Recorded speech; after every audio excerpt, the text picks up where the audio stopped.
Welcome back, Statliners, to another episode of Bats and Stats. It came to my attention that the top 10 list wasn't going to be getting pumped out this year. So me and Roth were like, we got to do a top 10 prospect list for every position. So tonight, we're going to do the top 10 catchers. Ross, how are you, my friend? I'm good, man. Yeah, it's been like a tradition, right? Last year we didn't do it for Bats and Stats because we were on hiatus. We're behind. I mean, I think in the past we were done by this time of year, but I feel energized, and I think we can plow through this so fast. And then on a weekend, Saturday, probably hope a Saturday, we could do the outfield ones and just put on a 4-hour marathon, have a great time.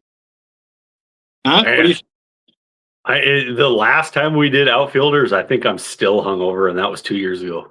It was so fun. Every time I go back to listen to an old episode, I choose that one. It's my favorite episode. Very good.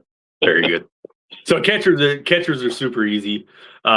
We usually plow through catchers rather quickly. Once again, we have the top 10 names coming to you from Scout the Stat Line, from the leaderboard. This is not our opinions. Mm-hmm. This is not MLB's opinions. This is not Prospects Live. This isn't. This is straight from Scout the Stat Line, and then obviously we'll throw our little quips in there, which I'm sure we're going to have a few. But yeah, with that, do you have a beer? I do have a beer. A new one? Yeah, not our opinions, but these are our takes. I do have a new beer. Okay, so this one's called Golden Age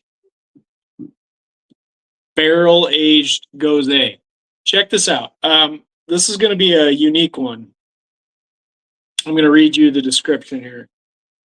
A golden tart gose with almost champagne-like effervescence, aged for 10 months in sherry and oak barrels. So, are you familiar with goses, Brian? No. They're usually almost like a, this is a bad description probably, but almost like a sour kind of. So I'm going with that sort of flavor profile in this one. We'll see how it turns out. But it's not a real strong beer. It's only 5%, so it's like I'm drinking a Coors. But here comes the pour. Glug, glug, glug, glug, glug, glug, glug. It's light. See that? It's going to be very citrusy. Well, I mean, the oak barrels part has me kind of wondering. I mean, it says champagne-like, so we'll see. It is very bubbly. Part of the bubbly.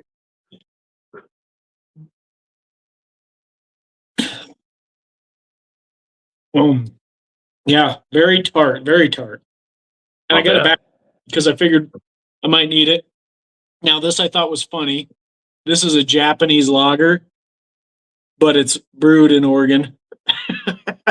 So Japanese-like, I guess, but they call it a Japanese lager. I just think that's funny. That's my backup for once I finish this guy off. But it's good. I recommend checking it out. It's probably not going to be for everybody, but it's got a good flavor. I'm into it. Nice. Well, for tonight, hey, I'm very across the board. I just have a Coors Light, and you mentioned something just a second ago. I like my women like I like my beer, domestic and kind of boring. So here's to a Coors Light.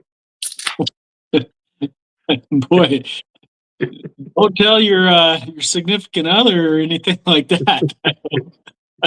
You know what I like about you? You're boring.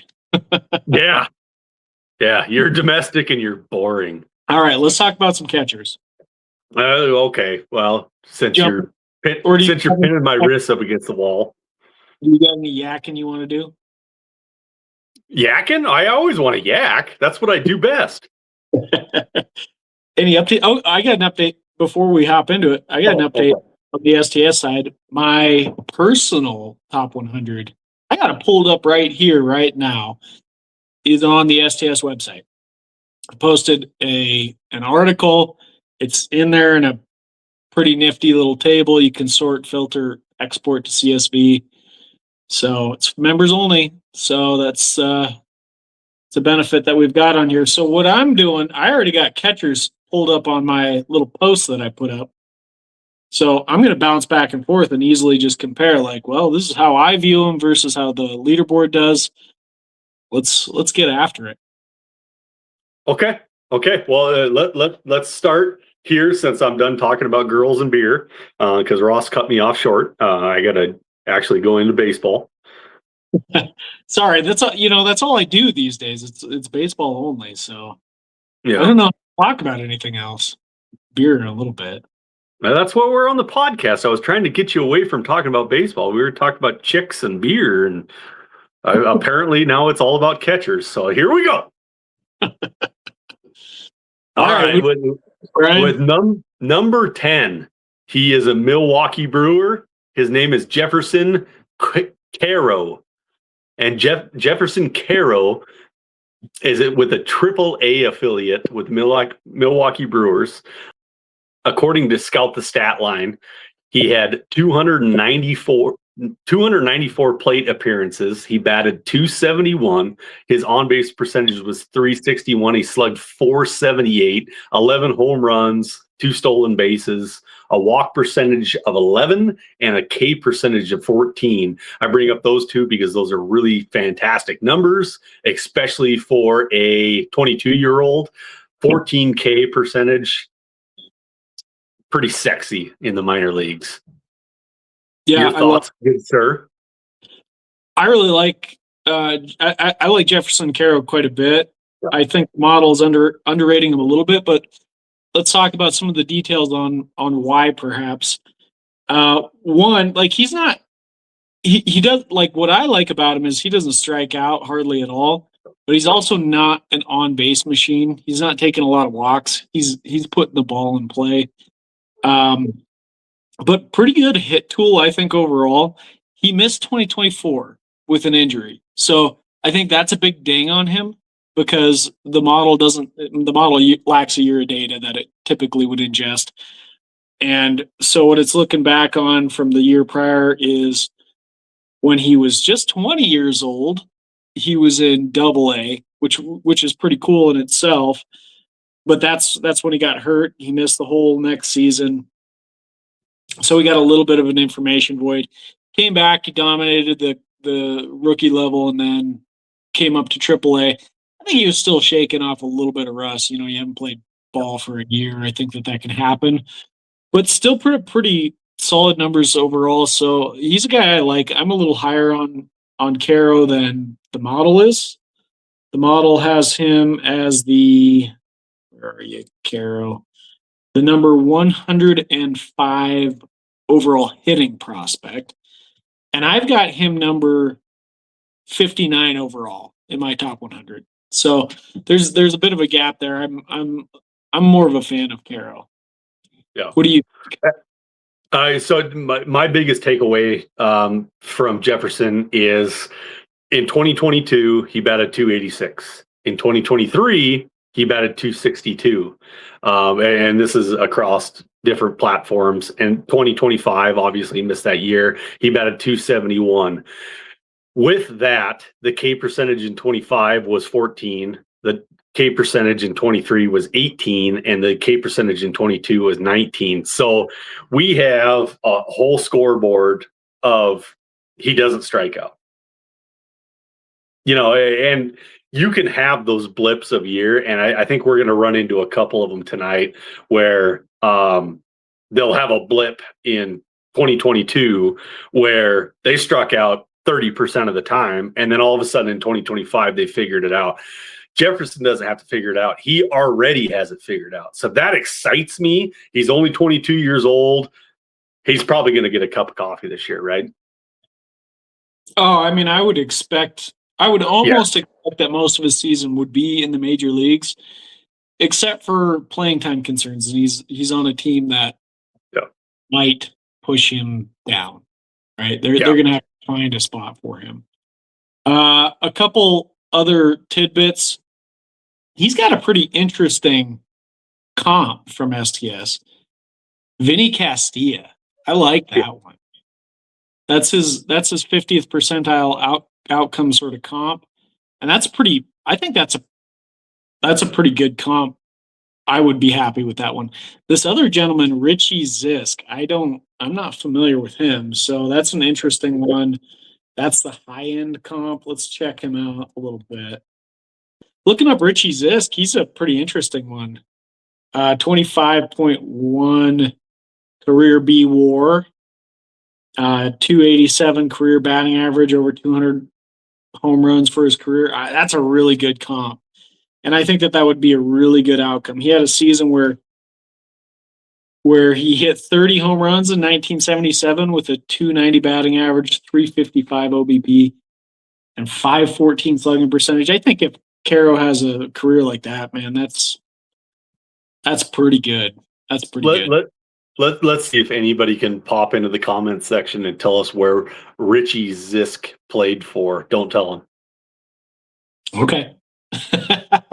Pop into the comment section. Yeah. A good one. Yeah. Yeah. Maybe you start touching up on your history in baseball here. I don't know who Richie Zisk is. I don't have a clue. Well, he ended his career the same year that I was born, so that tells you my age. That gives away my age. So 83. Yep. Little unknown fact. I am younger than Ross. You gonna take that one to the grave? Yeah, I'm gonna take that one to the grave. Better looking, and I'm younger. All right, who do we got here? Okay, next we got with the New York Mets. We have Christopher Suero. I hope I pronounced that correct. Okay, Christopher Suero is a 21-year-old. He is with a Double-A affiliate. His ETA is 2028. So maybe we don't see him this year, but he is 21. Could we see something? I would say maybe not, considering what the Mets got going on. But in 2025, his MILB stats look like 475 plate appearances, a 233 batting average, 379 on base, and a slugging of 407, 16 home runs, 35 stolen bases from the catcher position. K percentage of 29% and a walk percentage of 15%. Do you have any thoughts on Suero, Ross?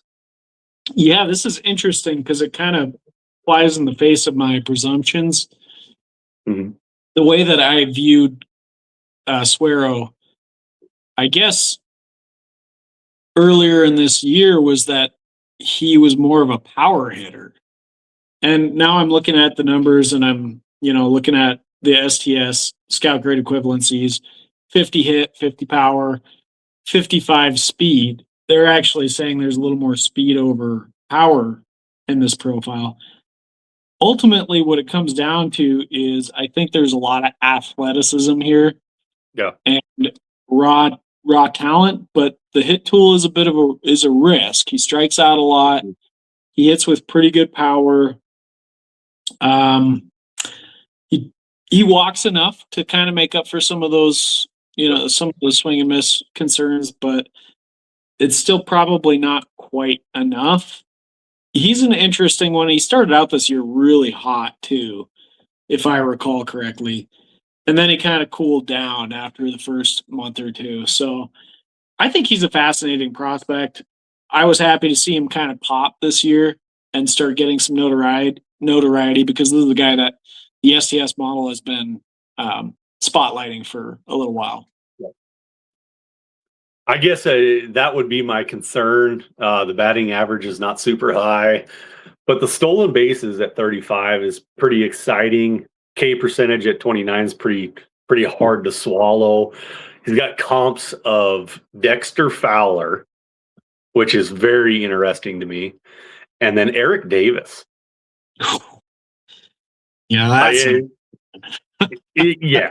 that's not going to happen. I can see the model is pulling that up from, because Eric Davis was kind of a similar, like I was saying, we got an athletic guy here. It's queuing in on that. But I mean, Eric Davis was also stealing like 80 bases in the MLB, so I don't think we're going to see those kind of heights from Suero. But if it does all click, you got a guy that's going to have a low batting average, hit for pretty decent power, and steal some bags, and that's in the neighborhood of an Eric Davis kind of profile. Yeah, you touched on it just a little bit. His walk percentage is palatable. Like it's something that you can get by with. The 29% K scares the shit out of me, but what do I know? I'm just a talking head. Well, I mean, so to your point, there's a lot of risk here. Yeah.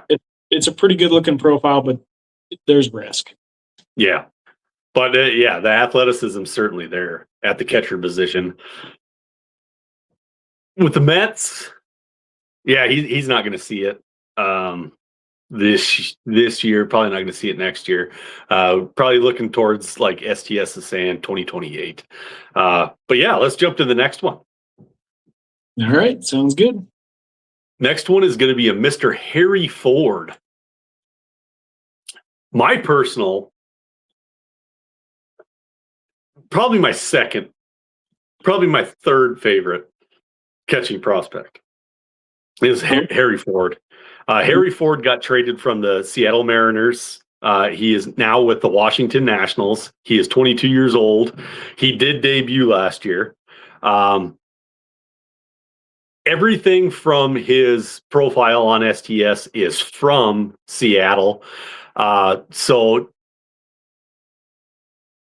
in 2025, in the minor leagues, he had 458 at bats, a batting average of 283, an on-base percentage of 408, slugged 460, 16 home runs, 7 stolen bases, not K per 9, a K percentage of 19%, and a walk percentage of 16%.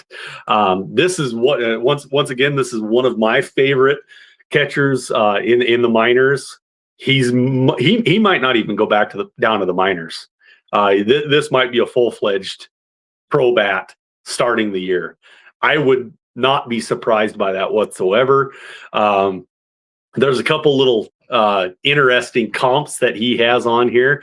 Once again, his high is Dexter Fowler, where Christopher Suero's his average was Dexter Fowler. But his average comp, one of my favorite fantasy baseball players as we were growing up through the fantasy baseball leagues, Jason Kipnis. Jason Kipnis was fun to own. Yeah. Was he one of your guys? Did you have him on your team? Yeah, I had him for years. Oh, interesting. Yeah, for a leg, because he had second base eligibility, and it was right after Sean Figgins. Yeah, and I know he had a couple of years in there that were really good. Kipnis. Yeah, Kipnis. So that's how my baseball second base lifeline went. It went from Sean Figgins to Jason Kipnis. I was pretty solid at second base. But anyways, let's talk about Harry Ford. So Harry Ford it's pretty. I don't know. He's an all-around talent.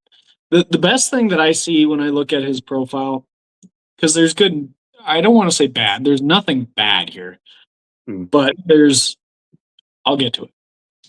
His walk percentage and his K percentage is really good. Like, he's got excellent plate approach, and you know me and how big that is for me.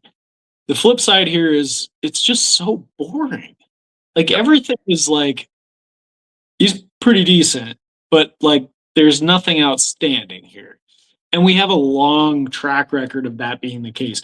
In fact, like I'm looking at his scout grade equivalencies here, 50, 50, 50, average across the board. You know, I'd love to see him be like, you know, outstanding in one area. And we just haven't seen that so far. His career slash line, solid across the board, good OBP. Maybe that's where his strength is in OBP. As far as playing time, you know, you've got K-Bear in Washington. He could supplant him for sure. I think that's what people are looking at right now. I'm not sure that I'm as sold that it's a sure thing as I think a lot of other people are. We'll see. He's gonna have to play for it. Yeah. But his last year in AAA was like, it's nothing to sniff at. 283 batting average, 408 OBP, 460 slug. Pretty good. Can you do me a favor right now and pull up Yadier Molina's stats 10 years ago? Yeah, sure. What do you get? For some reason, my comp for Harry Ford would be Yadier Molina, and that's not the defensive side, just the offensive side, because Molina was a terrific defender. And I don't know how good Ford is behind the mound or behind the plate. But I'm going to guess we're going to have an offensive profile somewhere around Yadier Molina. That's interesting. I'm not sure that I see that quite as much. Did he have a higher batting average than I think he did? Molina? Yeah. I think he probably did. And what did he bat 10 years ago? 10 years ago, his batting average, if we go to 2016, was 307. Jesus, yeah, I didn't think it was going to be that high. Okay, so I'm wrong. I'm off base. Well, I think the difference here is Harry Ford is more OBP, less average. Yeah. I mean, you look at the counting stats, I could see him kind of playing out similarly, home runs and stolen bases. I don't think it's totally off base. Defense-wise, like, I mean, it's pretty tough to measure up to Molina. So yeah, I wasn't saying that. Me personally, I have Harry Ford. Let's see, how does he compare? He's number 67 for hitters from the STS model. I have him number 77 overall. So they're probably kind of in that range, close anyway. In fact, the model probably has him a little bit lower than I do overall. So that's not bad. It's not bad. Do you still have Yadier's average, his career pulled up right in front of you? Yeah. What was his career average? 277. Good God, it's much higher than I thought. Yeah. But okay, so here's his career slash, and this kind of really illustrates what I was saying. 277, 327, 399. So not a lot of power, not a lot of on base, but pretty good average, putting the bat on the ball, and excellent defense, as we know. Yeah. So I was off base there. It was just something that popped into my head that I was kind of tracking. I didn't think he had that high of an average, but okay, let's move on. Let's go to our number 8 catcher. Yeah.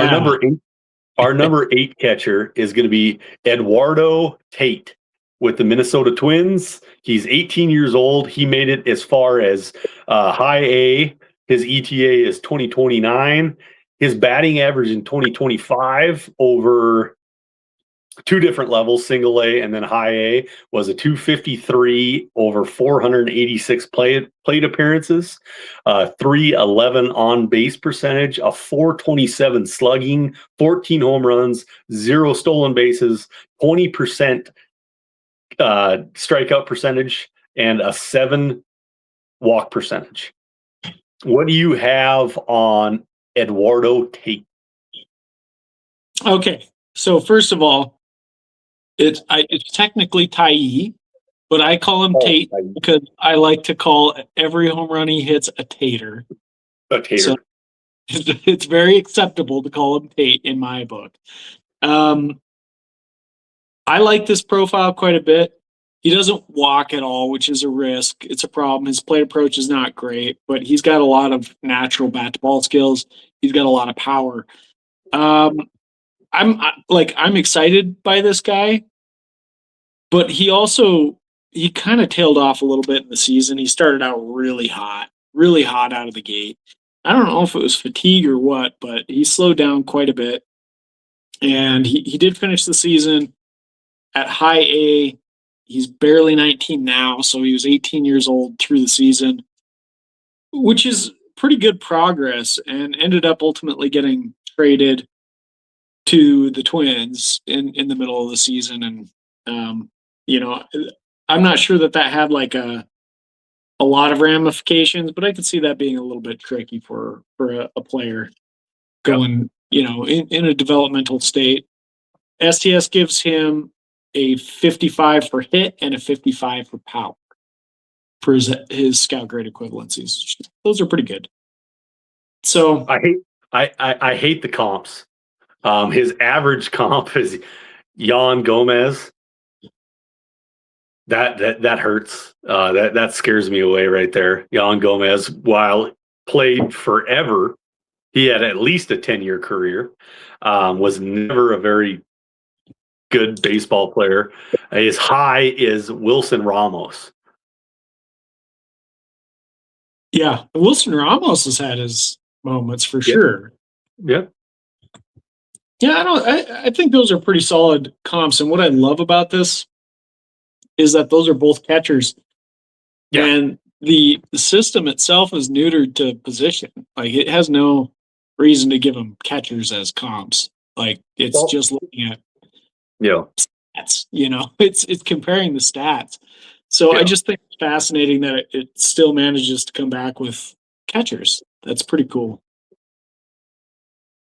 Yeah. I would guess that the scout grade equivalency plays a part into this on the STS model, I guess you would say. So his hit is 55, his power is 55, his speed is 30. So it probably finds catchers that have 30 speed. Yeah, I'm sure it's cumulative on some degree. I think, one thing I love about him is, I was saying this all season long in 2025, every time he hit a dinger, like another tater, I'm really trying to push this taters thing. So, Brian, I need you to be my backup. Yeah, I'm not going to help you with that. Personally, let me see where I've got him. I've got him 97 overall, so a little bit lower, but I do like this profile. And we'll see how he evolves here in 2026. Sure. Okay, moving right along, we're going to go to the next name, and his name is going to be Alfred. Do you know his last name? Do you know his last name? Alfredo Duno. Do you know his last name? Duno? Do you know it? I've been waiting to say that for like 15 minutes. It is Alfred Duno. Alfred Duno is with the Cincinnati Reds. He is 19 years old. He made it as far as single A. His ETA is 2029. His MILB stats in 2025, 495 plate appearances, 287 average, on base percentage of 430, slugged 518, 18 home runs, 6 stolen bases. You're going to like this. His K percentage was 18. His walk percentage was 19. And we love that. Anytime somebody that walks more than they strike out, we're all over it. And the stats kind of they show what's going on here. Do you know his name? Duno?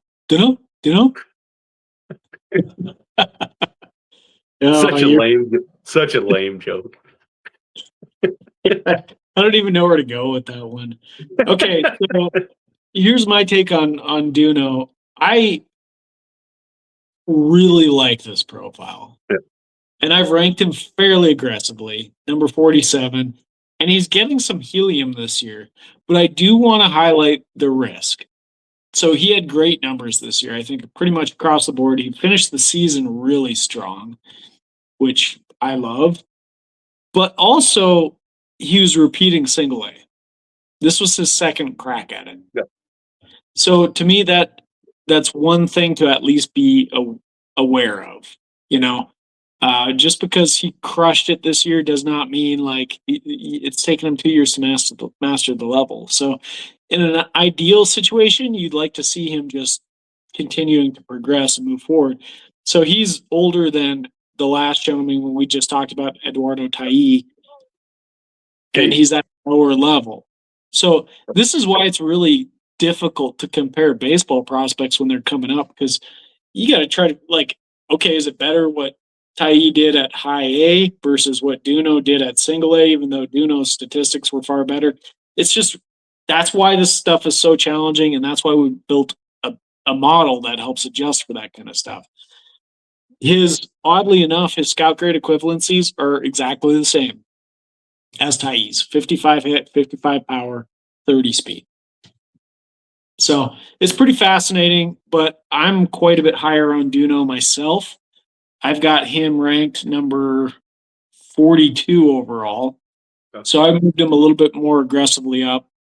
And I think a lot of that has to do with the trend that they were on. Taí was kind of falling near the end of the season while Duno was rising.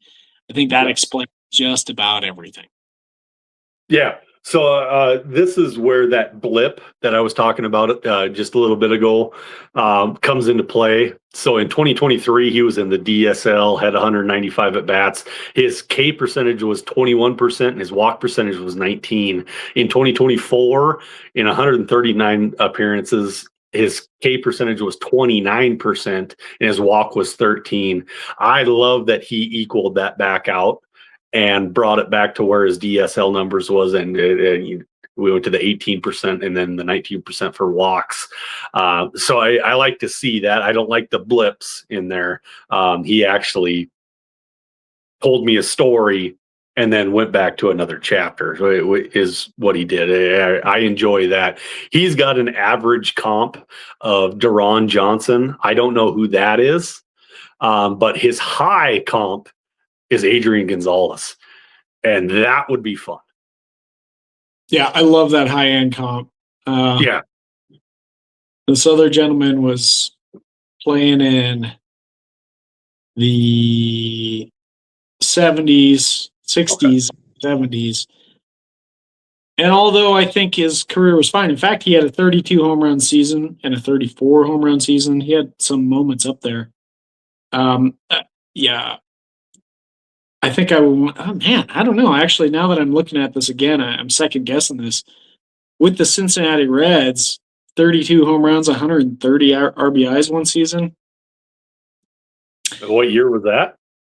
1965, fourth in the MVP voting that year. So he definitely had some moments that were pretty good.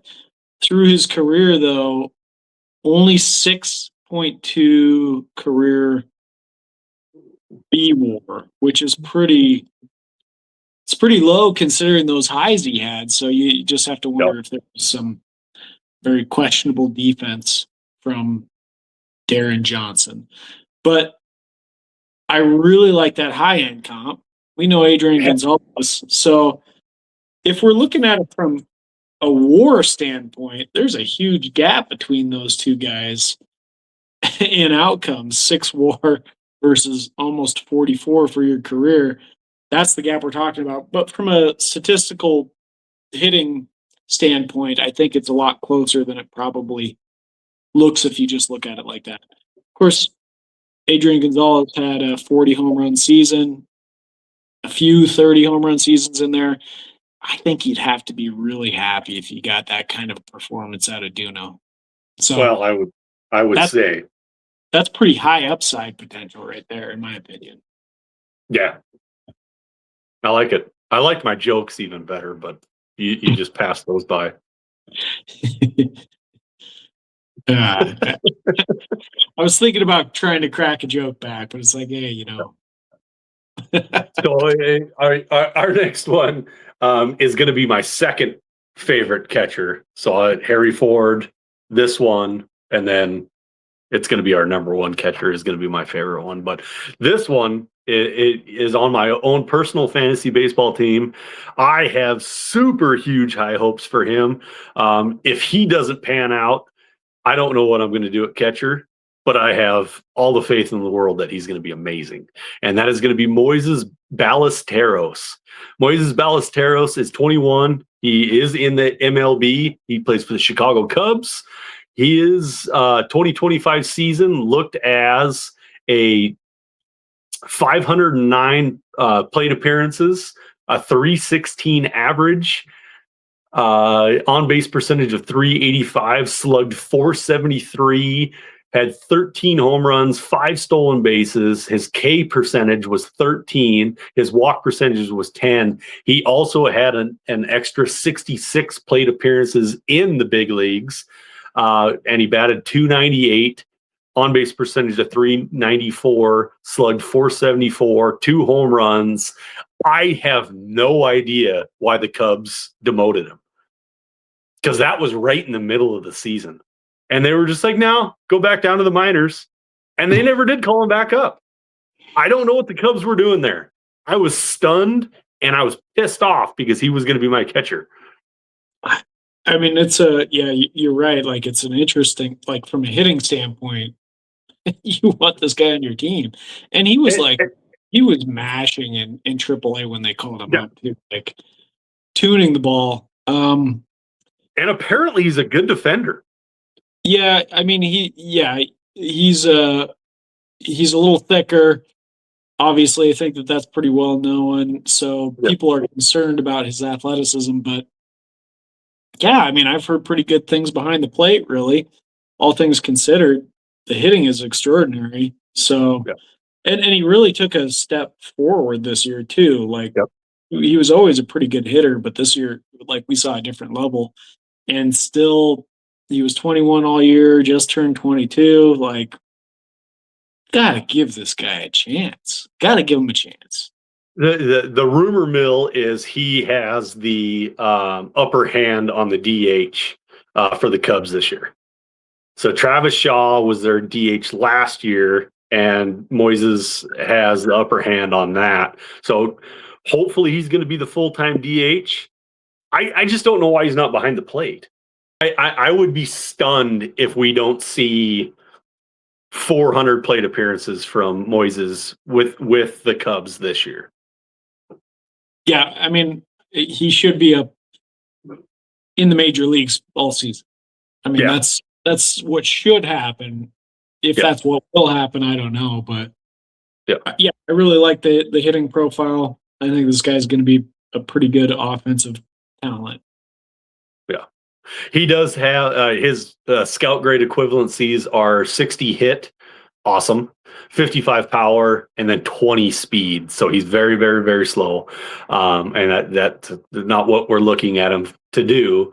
His average comp is Rico Petrocelli. I believe I'm saying that correct. Petrocelli. I don't know who that is, but his high is Justin Murnau. It's pretty fascinating, all the guys that we're getting on these average outcome comps. They seem like they're all coming from the 60s and 70s. And that's the same thing here with Rico.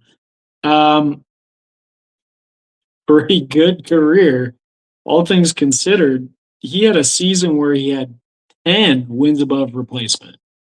That's crazy good. That season, he hit 297 with a 403 OBP and a 589 slugging percentage, which is awesome. 40 bombs. 10 wins above replacement. That was clearly 98 walks, 68 strikeouts. Clearly his career year. He never had anything that was quite close to that. But that's pretty incredible. How did he not win the MVP that year? I'd love to see the votes and how they went down. He was 7th in voting. So anyway, really good career from this guy. So good Lord, if that's the, average outcome, that's going to be pretty good. I'd say you want to get this guy on your team. I'm getting more excited just as we talk about this, looking into those details. And Justin Morneau, my opinion on Morneau is that he came in with so much hype and expectations, and he had a pretty good career. I think he fell short of those expectations a little bit. But still, like looking at it, 27 WAR. He was a twin right behind their superstar, right? Joe Mauer. Yeah, Mauer. Yeah, it was him and Mauer coming up together, right? Yeah, I mean, this is interesting. I'm looking at his career, and it's like you get kind of tainted by these expectation sort of things. But good Lord, he had a pretty good career. Yeah. Morneau was great. Not great, but he was good. 281 batting average, 348 OBP, and 481 slugging percentage through his career. Pretty good. He even won a batting title in there. Yep, I remember that. Home runs one year. Like, I can't believe that I thought that this was a disappointing career. I take it back. This is not at all. Also an MVP winner. Okay, let's forget I even said that. Sounds good. He was always overshadowed by Mauer, and I remember that fondly. Like everybody was just like Mauer, and then Morneau was right there. He was still a really good ball player. Well, I mean, think about those two comps. Yes, and Mauer was excellent, for sure. But those two comps are really good comps. That tells you the kind of pedigree of a player that we're talking about right now. Yeah. Even though he doesn't have the kind of body type that your scouts are typically gonna love, like I think that's a bona fide go get him. Yeah, I was just gonna say it. This is my go get him. Yeah. And honestly, if you're in a league that isn't crazy looking into prospects and stuff, like this could be a cheap go get him. He should be affordable. I don't think he's got the hype that I'm seeing when we're looking at these numbers and reviewing these comps and so on and so forth. So yeah, I think he's affordable compared to what you're going to get. Agreed. All right, let's move on to the next one. Our next one is going to be Carter Jensen.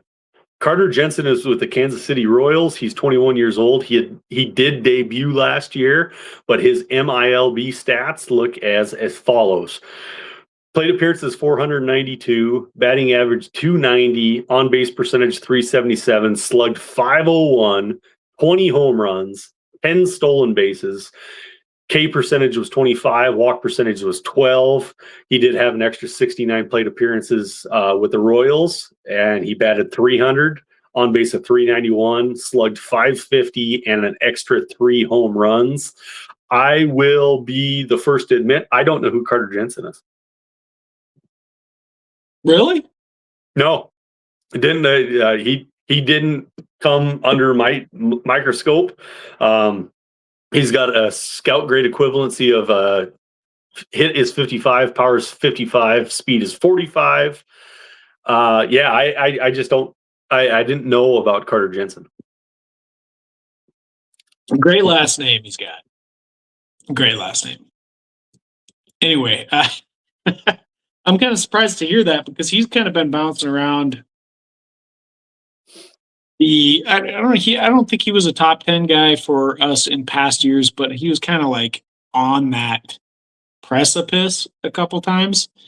So I'm a little bit surprised to hear that, but this year was a very different year, in my opinion, because that was always a little like, the model's seeing a lot of on-base skills, but like beyond that, I'm not seeing what the model is seeing. This year was an evolution, man. He slugged, and look at like if you segregate his double A and triple A numbers, you can see like how strongly he finished this year. In triple A, 288 batting average, 404 OBP, huge Mhm. on percentage. 647 slugging percentage. That power really like blew up. And then he went into the major leagues and just smashed. So Yeah. like that's the trajectory you want to see. So that's very exciting. Something clicked, something, a switch flipped for him, and he was a different kind of ball player ever since then.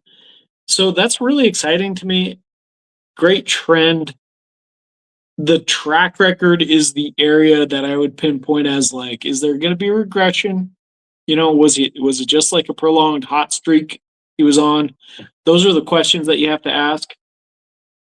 I do own him in a league, and I put him on the block because there was enough of a question for me to be like, I don't know if this is sustained or not. But I know that he's got some helium and he's really been rising up prospect lists. So I'm at least shopping to see, what the market value is. But I think there's a lot to be excited for there. So if Yeah. I get something worthwhile, I might move him. If not, then I will keep him. Yeah. Yeah. So we got a couple comps. His average comp is Candy Maldonado. I apologize. And his high is Corey Dickerson.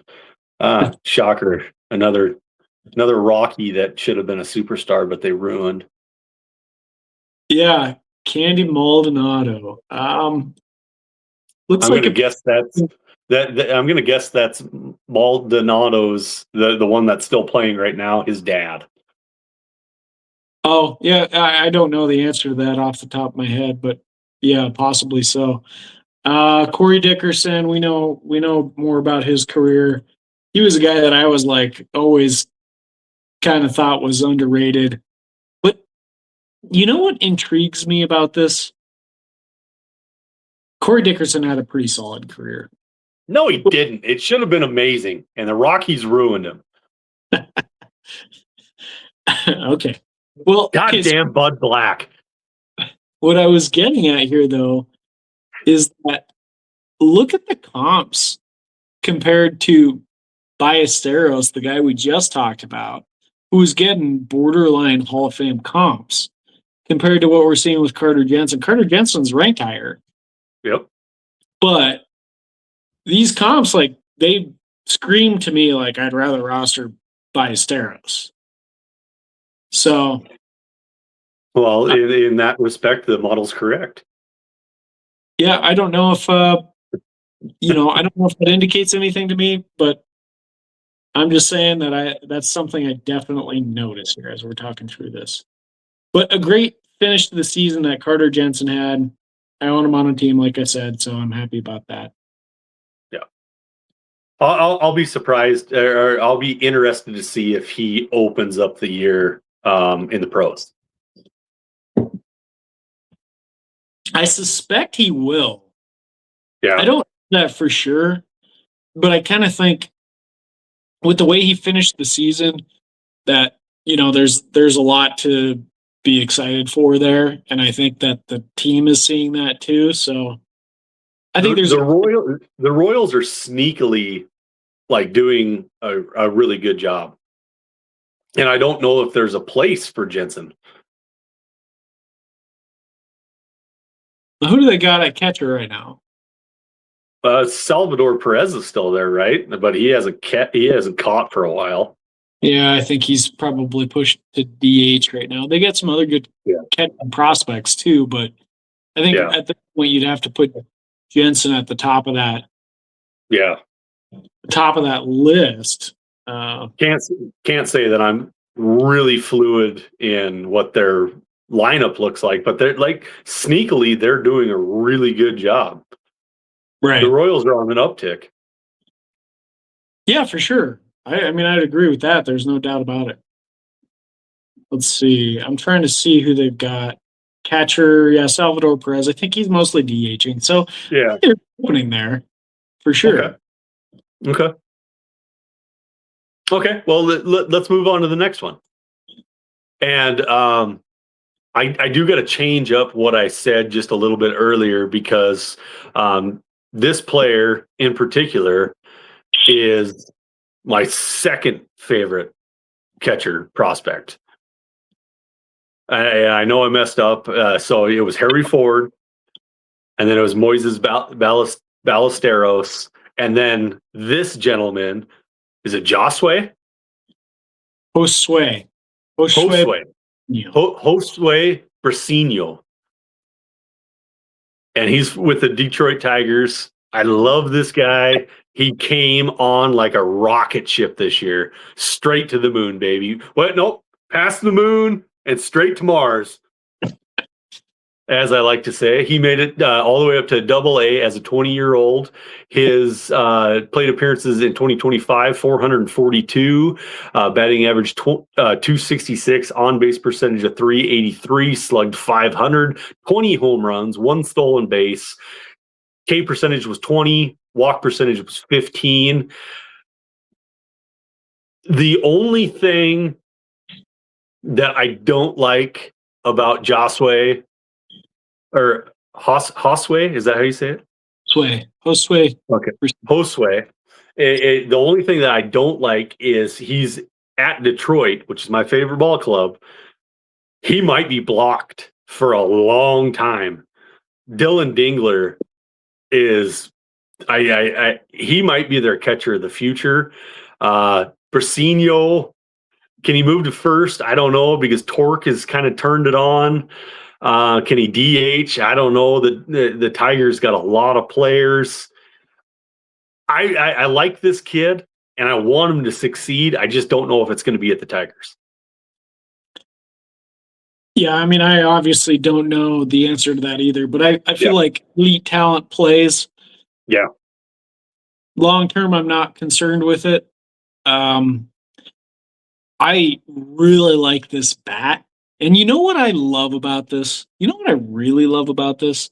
Is that this guy was popping on STS leaderboards 2 years ago. That's a time we could have gotten Briseño for free.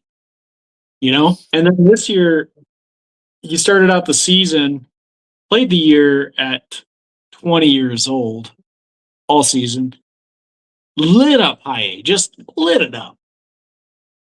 296 batting average, 422 OBP, 602 slugging percentage. Walked more than he struck out. Those are just elite level numbers. I think he did meet his match a little bit in Double-A. We're talking about a 20-year-old.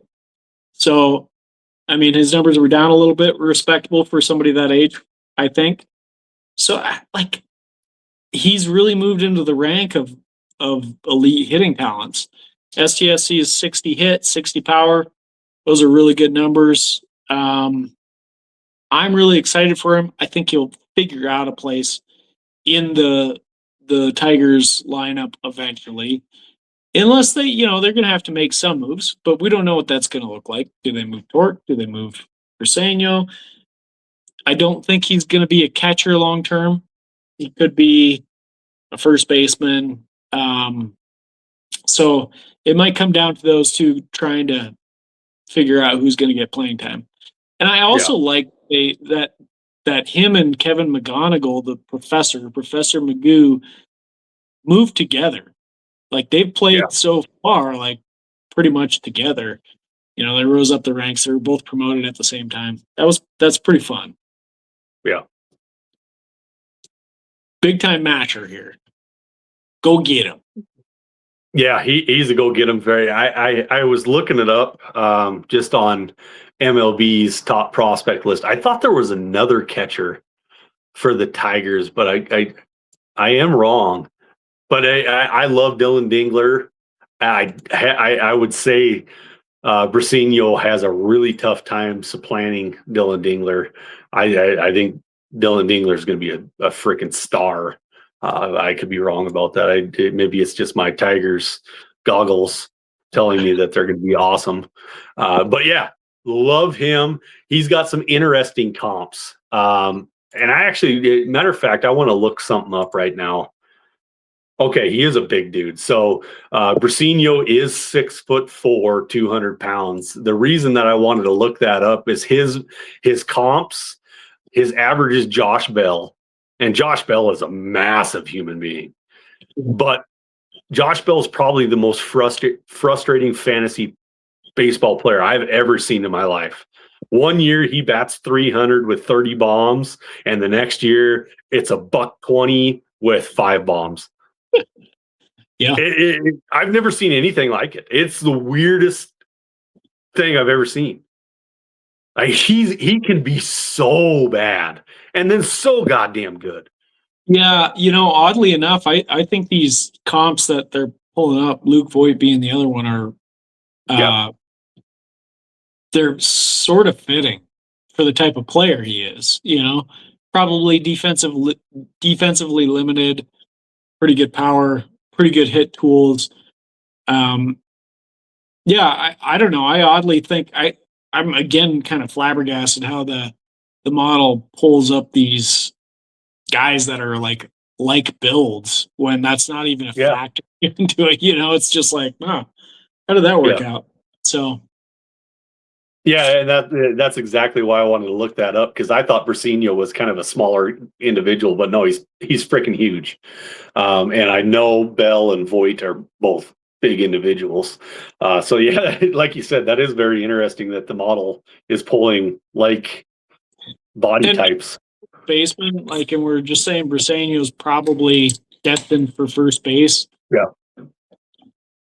I don't know. There's no rhyme or reason. Like I said, the model is not looking at positions. It's not looking at biometrics like size and weight. It's just looking at statistics and drawing comparisons based on that stuff. So it's fascinating how that stuff seems to tether to statistics in some way. Okay, let's go on to our number 2 catching prospect. And I think this is going to be somebody that Ross absolutely adores. Yes, you are correct. Yes. So our next one is Rainiel Rodriguez, and he is a catcher for the St. Louis Cardinals. He is 18 years old. He's already made it to high A. His ETA is 2028. But check this out, guys. In 2025, he had 368 plate appearances. His batting average was 276. His on base was 399. He slugged 555 with 20 home runs, 4 stolen bases. He only struck out at an 18% clip, and he walked at a 15% clip. And this is not abnormal, because in 2024, he had 14% strikeout percentage and a 16% walk percentage while still hitting bombs and a 345 batting average. Ross is going to love this one. I'm going to let him kind of go on it, but his scout grade equivalency is a 60 hit tool, a 70 power tool, and a 40 speed tool. He's got a high comp of Mark McGwire. And an average comp of Juan Gonzalez. Those are like pretty nice. I was gonna let you run with it. Okay, so do me a favor. Do you got a filter on for position on the leaderboard right now? I can. Or you don't? No. Okay. So you've got it list. You see all the players listed down there, and he's ranked for hitters. He's ranked number 4, right? Yeah. Do me a favor. Take that regression slider, grab hold of that sucker, and move it down to 0. Now you see the WRC plus number. Yep. What do you notice about those 4? Who's the highest? Well, the highest is Rainiel Rodriguez.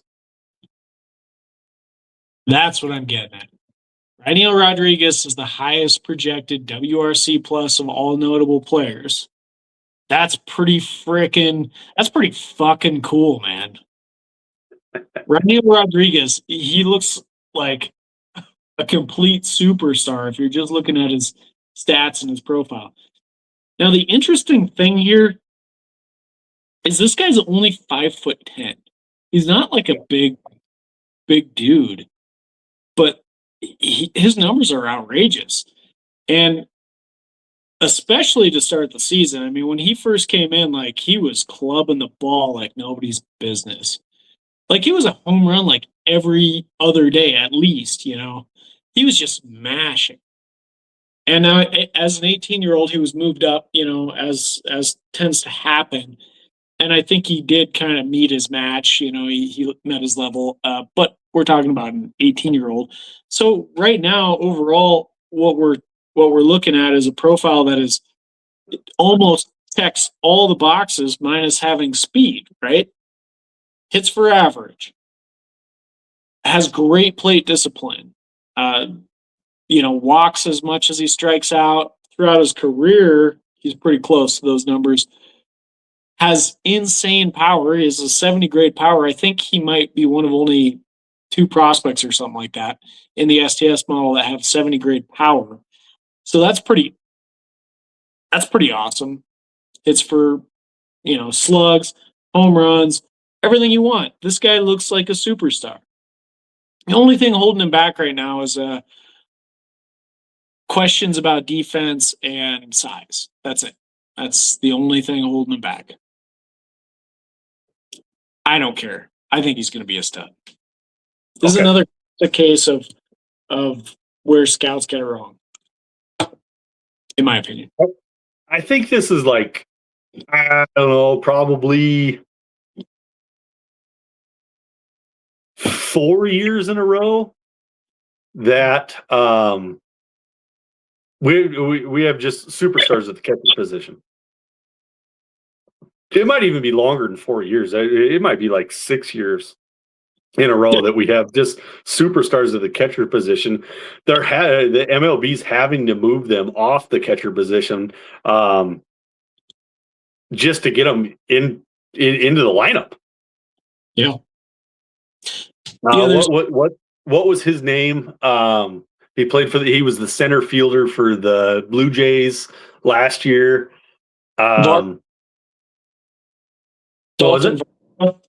Yeah, Dalton Varsho.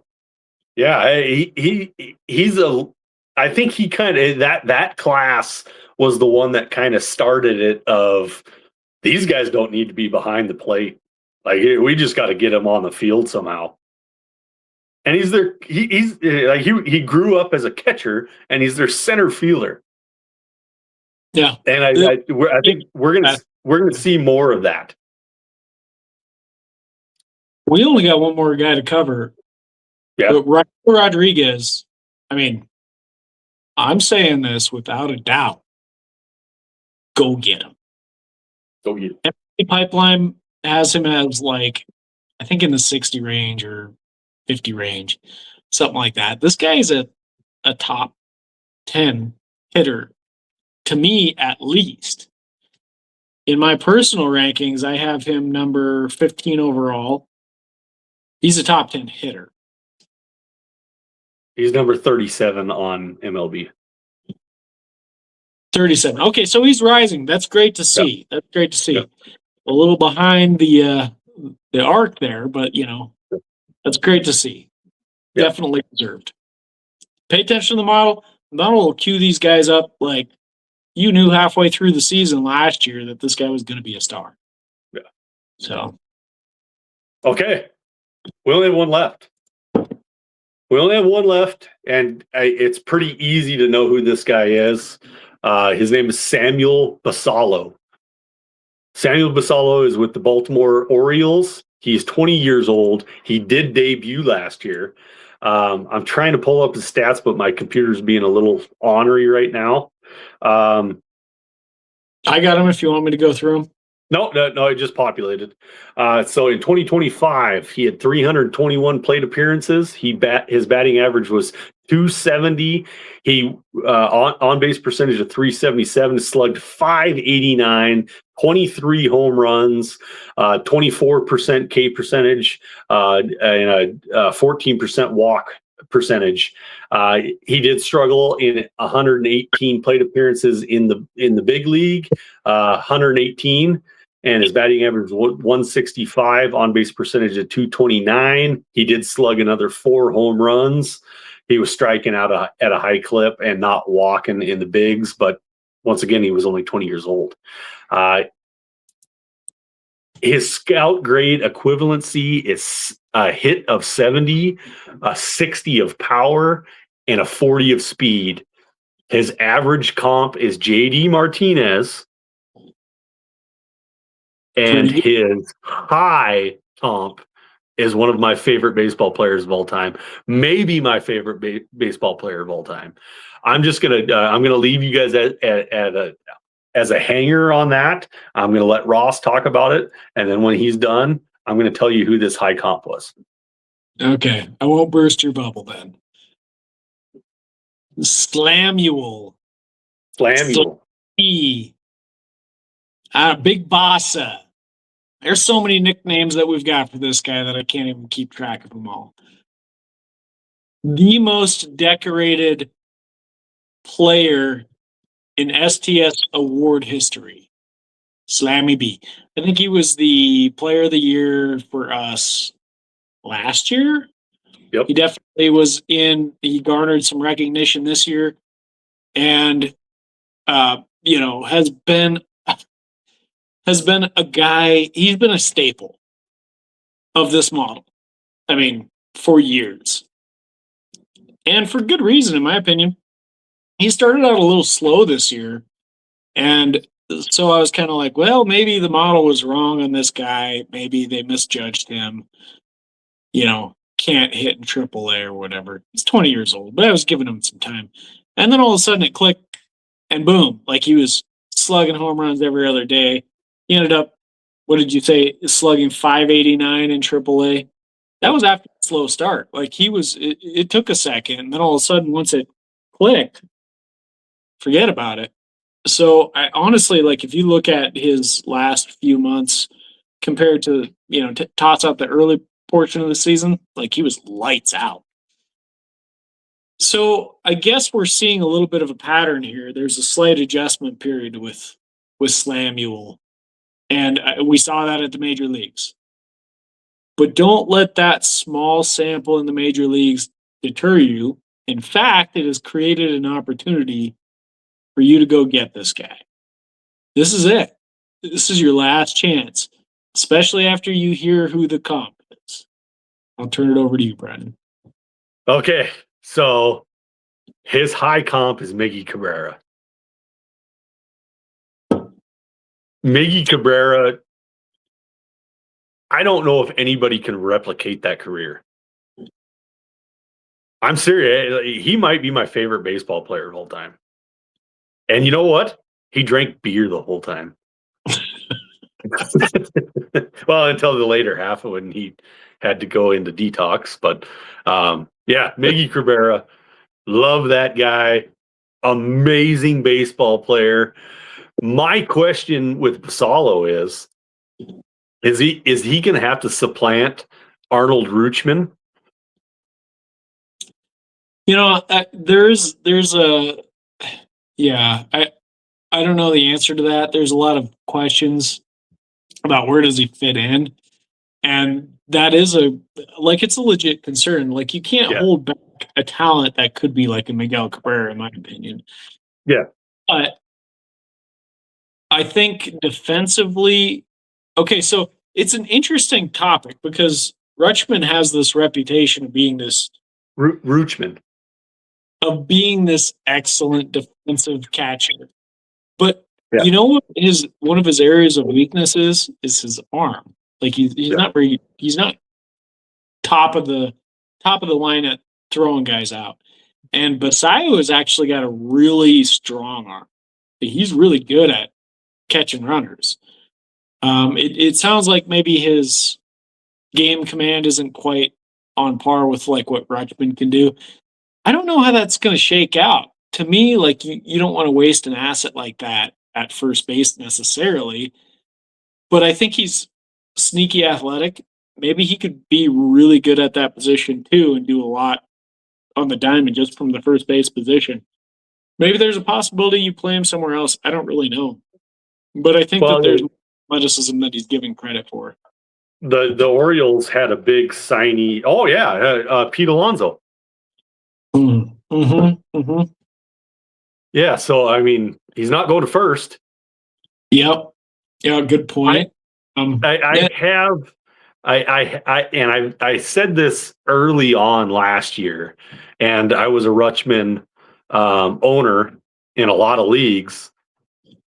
I wonder if the Rutschman experiment is almost coming to a conclusion. The guy hasn't been very good.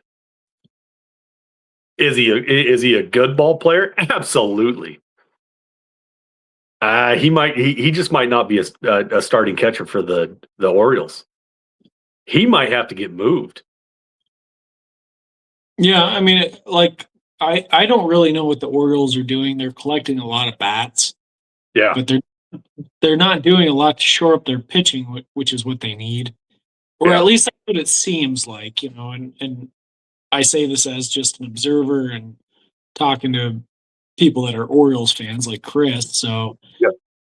you know, he's seeing the same thing as I am. It's like, what are you guys doing? Are you gonna add some pitching, or are you just gonna keep collecting bats? They going for the '90s sort of Orioles teams where they were just like mashers, but they still couldn't win. You know, I don't know. They got a real chance here. This is the moment for them to seize on an opportunity where they got a glut of talent and put together a team. Yeah. So I don't know. I don't know the answer, but maybe moving one of those two is a key to helping unlock that.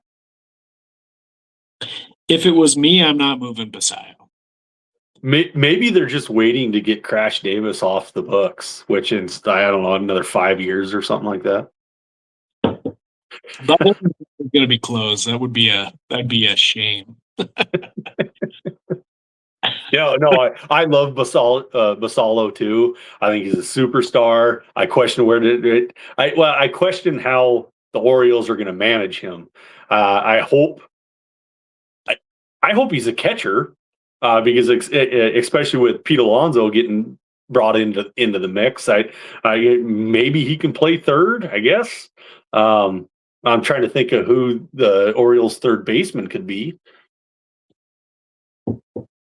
Off the top of my head, I can't. But yeah, number one overall. Oh, well, be there. I mean, they got a few different guys that could play the position. Mayo, yeah. I don't know. Yeah. Well, are we talking about future state, or what are we talking about? Yeah, they have a glut of talent in the organization, and you're probably right. Maybe everything needs to start getting compiled and start moving people for pitchers. In my opinion, I would move like a Rutschman and go get a decent second starter for him, and then they have a massive. And as we do these top tens, we're going to run into the outfield. And I think the Orioles have like 5 outfielders in the top 10. Yeah, and curiously, at least they did. They just have a glut of talent, and they need to start moving this stuff away. Yeah, and their first round pick in the draft was a catcher as well, like Irish. Yeah. Which, I mean, doesn't necessarily mean anything. You got to see how these guys like work their way through the minor league system, but I don't know. There's a lot of question marks there, and they traded Grayson Rodriguez, promising young pitcher. I don't know. I mean, it's hard for me to see the vision on how they're bringing that team fully together. And you know, they probably have some information that I don't too. So I'm well aware of that. Yeah, I mean they still have, and a few of them have already graduated out of the prospect rankings, but they still have Dylan Beavers as an outfielder. They have Ike Irish as a outfielder. Nate George. They still have Vance Honeycutt was huge before last year. So like we still have a lot of guys, and most of them graduated and are on the big league roster. So I don't know, the Orioles are going to have to figure it out because Basal is a superstar. For sure. 100% agree. Yeah. With that, catchers are done, bud. They're done. We are going to come back at you guys hopefully within the week, and we're going to do first baseman. Let's do it. I'm stoked. Catch you guys later.